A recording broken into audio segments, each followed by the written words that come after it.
Okay? All right. Now, I'm going to show you how to test. It's so simple. You guys will giggle. You simply use a test at the back of the book, out of the appendix, to prove whether or not there is a linear relationship, whether or not we can actually claim that there's a linear relationship between variables. Okay. However, we're going to have to talk about some assumptions. Okay. Let's play around with some terminology first and foremost. Okay, correlation, because I don't want to get too far ahead of myself. You may have heard this before.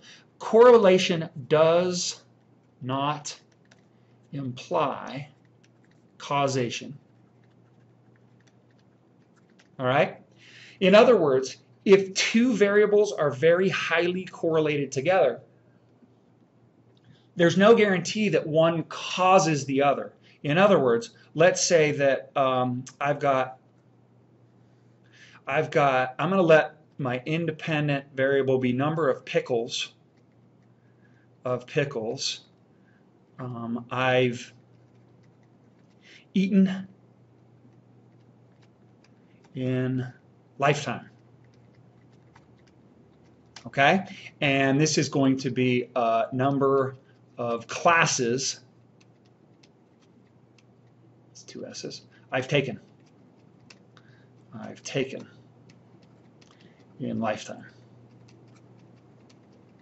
Well, you could probably, I mean, depending on your pickle eating habits, it's and if I went and I just went to a bunch of people, and let's assume that we can gather the data, right? If I go to certain number of, it really doesn't matter the age of the people. I mean, the older I am, the more pickles I've eaten, and the older I am, the more classes I've taken, right? I mean, even somebody who dropped out of school, I might end up with a relationship that looks like this. I know this is a silly problem, but just bear with me, okay? So let's say that N equals, I go out and I gather 30 pieces of data. In other words, I ask 30 people, how many pickles have you eaten in your lifetime? And they're able to remember, let's say that. And how many classes have you taken in your lifetime?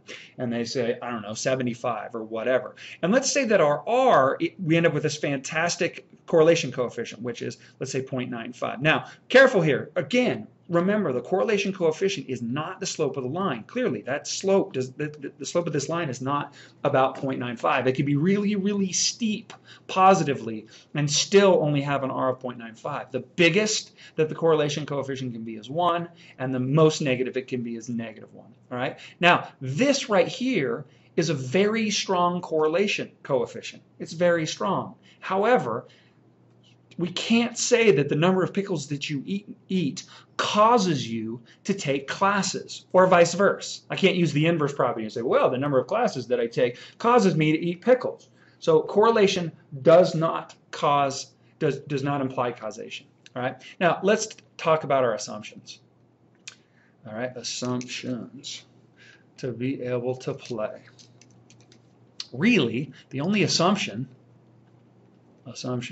that really the only assumption to be able to do a correlation coefficient is we just need an SRS, all right? That's all that we really need. We just want to make sure that we gather our data from a simple random sample.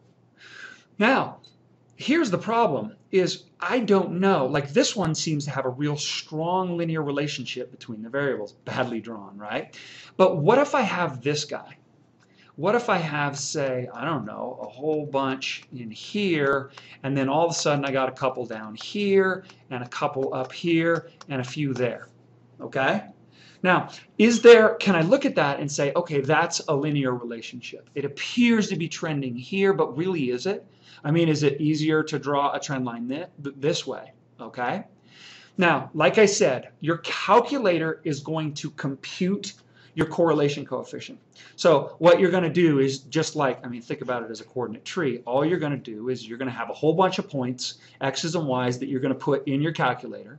And then your calculator is going to spit out R. It's also going to spit out a bunch of other stuff. It's going to spit out an R squared, et cetera, okay? Now, let me just give you the terminology here, because there's really not a whole lot to this. The null hypothesis for testing whether there is a linear relationship between variables is this. this is a row, it's not a P. So it's a badly drawn lowercase Greek row. All right? We're testing whether or not row, now can you see why it's a row? Remember, lowercase Greek letters are considered the parameter. So the true parameter, the true population correlation is going to equal 0. Now I'm going to write over here in red. This implies no linear relationship. Okay, versus my alternative hypothesis, which is rho is simply not equal to 0. Now, the book gives you a whole bunch of ways to do this. We're going to keep it absolutely simple.